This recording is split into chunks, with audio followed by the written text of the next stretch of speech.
Measuring peak expiratory rate with the Mir smartphone.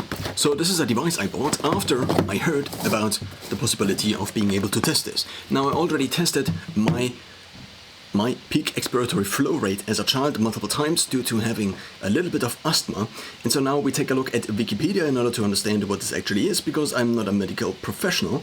So therefore, in Wikipedia, it says the peak expiratory flow, PEF, also called peak expiratory flow rate, and peak flow measurement is a person's maximum speed of expiration as measured with a peak flow meter. So it's a person's ability to breathe out air, basically, and we measure the maximum. So this is one of the older devices that is non-digital and also doesn't require batteries. And I also had one of these previously, and I also used one of these. I personally was never able to push the needle here up to its maximum. So now these devices also come in digitally. Of course, these here are a lot cheaper, but the big benefit of having something that is digital is that it can store the values automatically, and you don't have to read something on there and then enter it into any database, whether this is Excel or your personal notebook. So for this reason, I researched a little bit, and this seems to be kind of the device that makes the most sense. It is quite expensive, but not exactly this device. So first of all, the company is called Smart One, not the company itself. The company is called MIR. So that stands for Medical International Research, and this is the branding of these two devices. They also make other devices also for medical professionals, and this is the one they make kind of for private use. So, or personal use, you could also call it. And there are two different devices that they offer. The first one has an oximeter, and the second one doesn't. Now, what is an oximeter? It is basically measuring the oxygen saturation of your blood. But the oxygen saturation of your blood is also something smartwatches these days sometimes can measure. So I do have a Galaxy watch, in my case the Galaxy Watch 4, but I also do have a Garmin, and both can measure the blood oxygen saturation also. So now if we take a look at the device itself, and we first take a look at the device itself on the website and say and read what it says. So this is the Smart One, and this is the one I actually got. In the middle here we already see that there is a sensor, but the sensor is kind of an empty sensor here because they both have the same design. So in here would be the oximetry sensor in the one that has the oximetry sensor, but since I didn't need that because my smartwatches already measure this continuously and also store it continuously in two databases, in Garmin Connect and also in Samsung Health, so I don't need an additional service to actually measure my blood oxygen.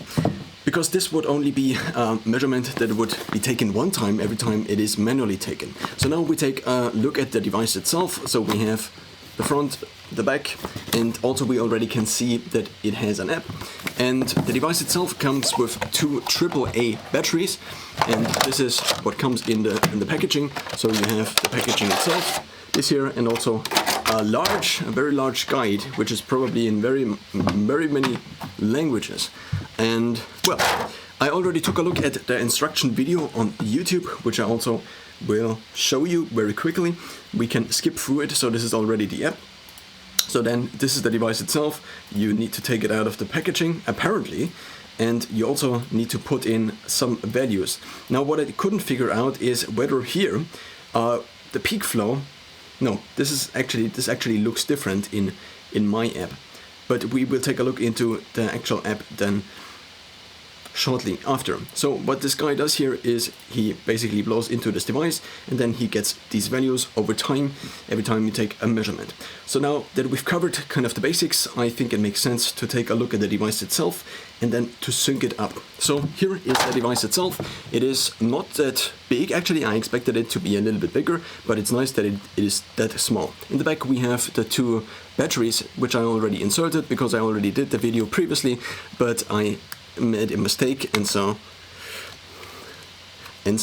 I had to redo the video.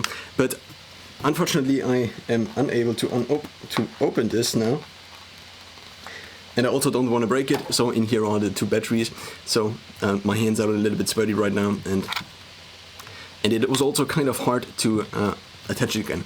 It already searched for my phone because I already opened up the app before. So now in here we have kind of this dummy sensor, which would be an oximetry sensor in the more expensive one.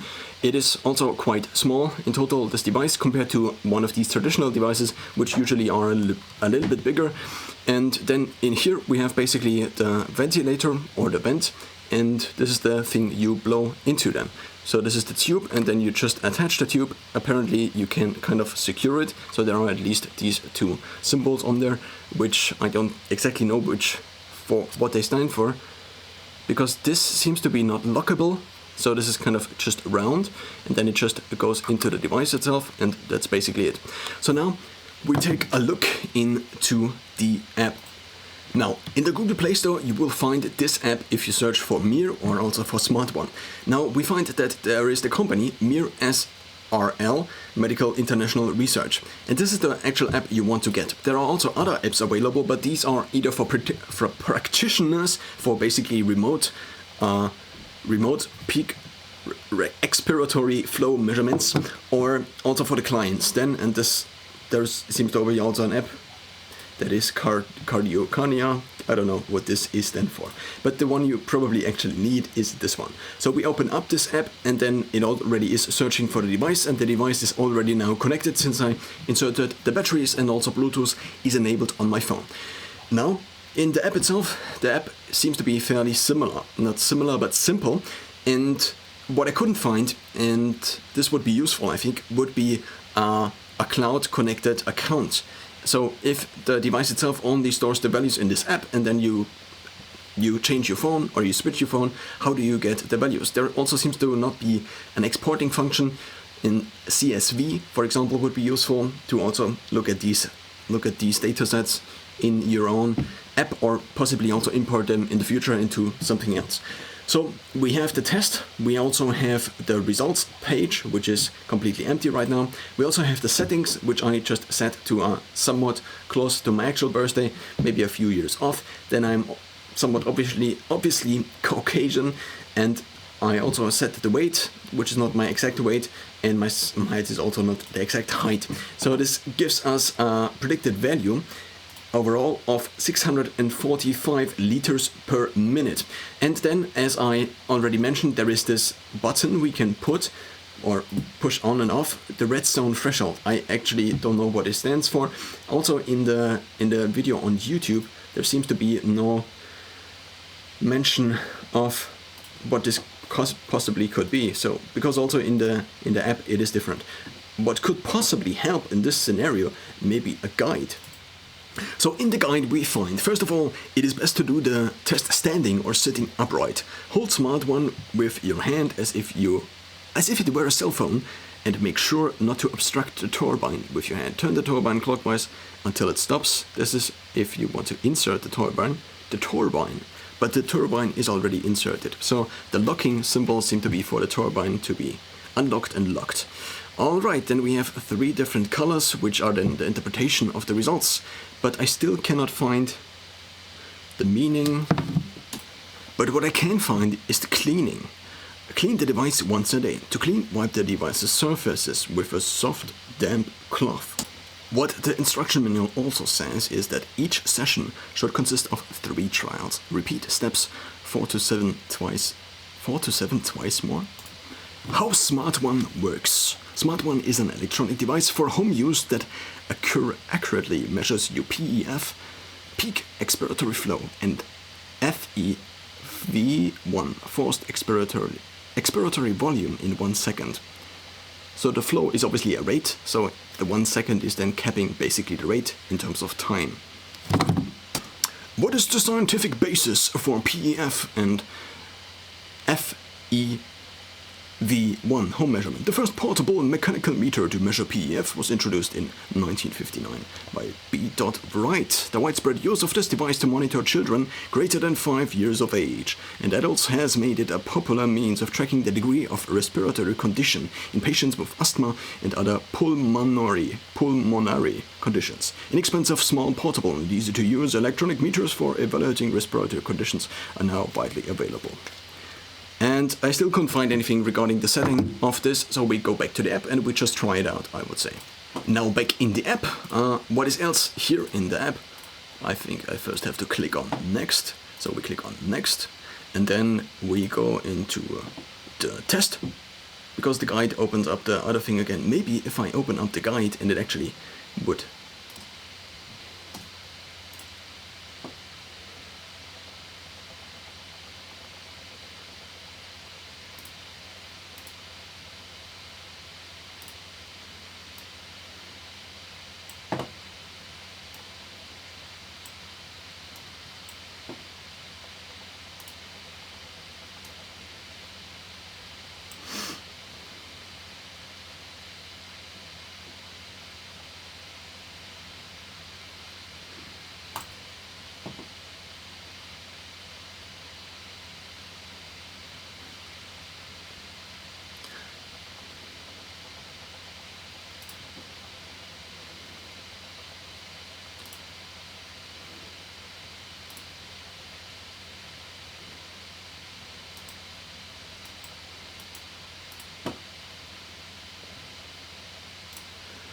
So it seems then that we can set this threshold either to 50% or to 60%. So let's now finally do the test.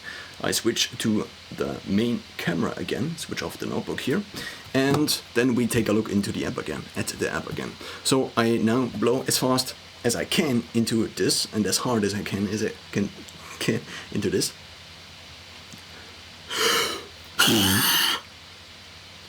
Well, it did not work, so we click on start in the app first, maybe. Okay, now it is showing something. I can actually show you real quick what it shows. And now the question is, what do you want to see? Me blowing into this, so let's just see what this does. Okay, that was something. And I have to repeat it, I think, 3 times, as at least the guide said. So I will do it a second time, and a third time. And now, test in progress, blow out faster. Blow to start, last test. So it didn't register, or should I take more than 3? I don't know. Okay, and we got a result. And now back to the screen share again. What the result is as of this date, my peak expiratory flow rate, or peak expiratory flow, is 624 liters per minute. Now I will actually put in my normal values and then see what it actually would say. So now we are back again, and now it said that I should have, according to the settings and the output, I should have 610 liters per minute as a value, but I measured 624, so I'm a little bit higher. Now, in the results page, you also have the possibility to add notes, so you can type in a few things in here. You can also say that you have heartburn, sputum production, which I don't know what this means, chest pain, wheezing, cough, or are breathless. What I couldn't change though is I couldn't click on the results again. So I did try, but there seems to be nothing where I can access the previous page again. So maybe I just do another test and then we will see again what the results are. So now back at it at the results page, where we see all the 3 results. So now I had 586, 561, and previously it was obviously a little bit more, so I seem to be out of breath a little bit, and 578 liters per minute. We also get this FEV1 value, which we can not, so we could potentially find out more, but out of these 3 trials, apparently only 1 was acceptable, and we see that it was the middle one here, acceptable trial, and the other ones were not acceptable. So here is a small tip. Find out more. If you feel your throat closing, relax but keep pushing. Okay. Exhalation done properly. This is nice. And here we again find abrupt stop. If you feel your throat closing, the same thing again. So this is mostly it. This is the device. You blow into this device to check your peak expiratory flow rate, or peak expiratory flow. And that's basically what you can do with this device.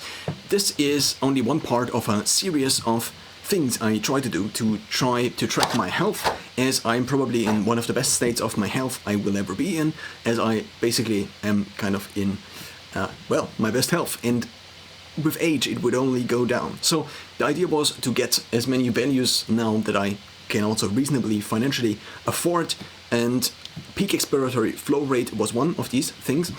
Of course, I would have potentially some values of my peak expiratory flow rate in the past, but because it wasn't recorded in any proper way, or also I don't have these values anymore, I mean, potentially I could access them somehow if I did duck a little bit into my archives. But, well, the idea is you have an app, you just blow into this device, you don't have to do anything else. The same is true for a few other things I got recently. In addition to a smart scale, which I already had a couple of years ago, which measures bone density, my body fat, and things like these, and calculates a few other things. And I also got a blood pressure cuff. This is a proper one from brand Omron, which was recommended by Peter Attia. I was brought onto this device by Brian Johnson, who tries to rejuvenate himself, and he basically uses this device, and I figured I might take a few notes and try to implement a very minimalistic version of this myself.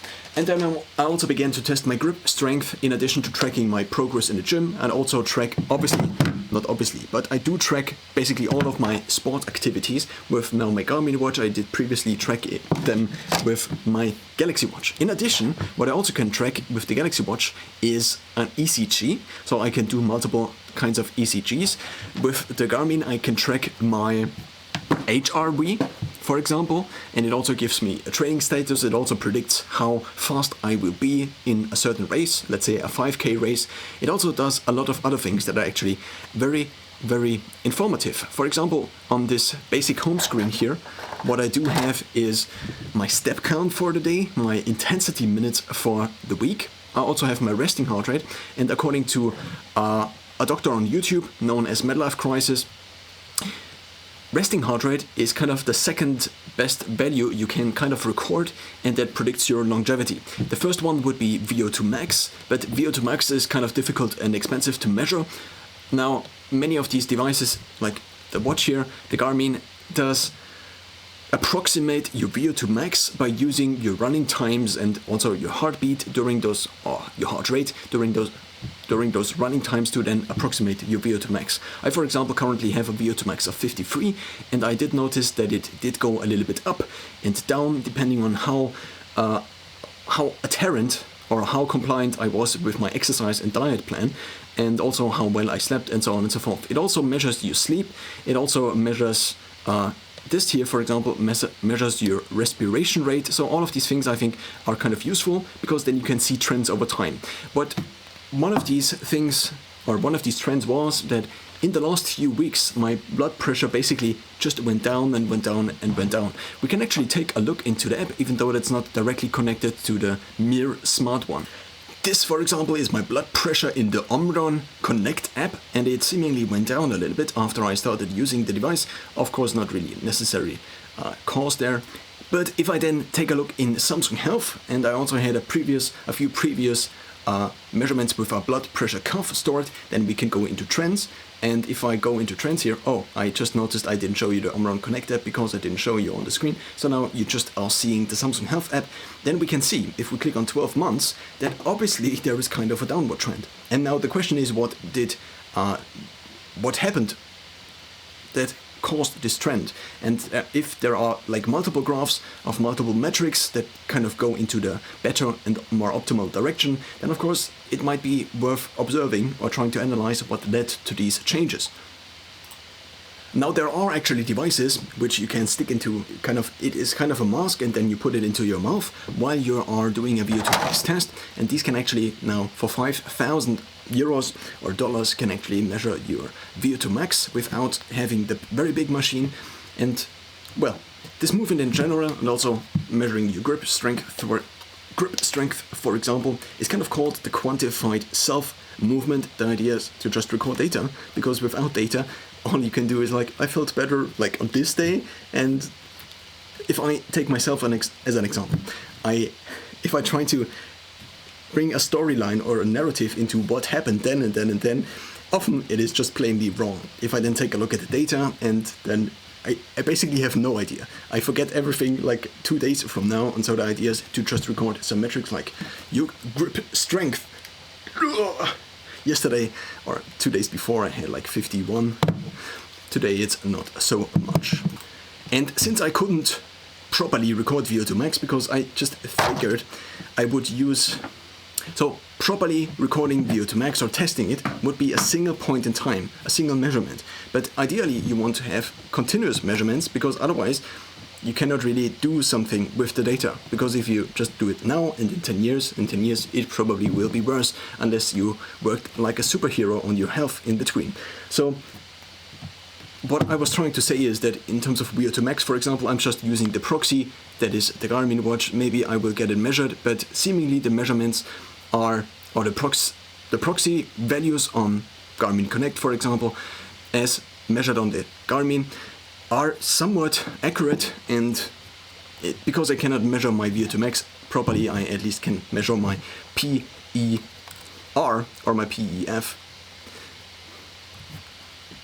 peak expiratory flow, as kind of a replacement for a proper VO2 max measurement, which obviously is a different measurement because VO2 max is something different, but well, so far so good.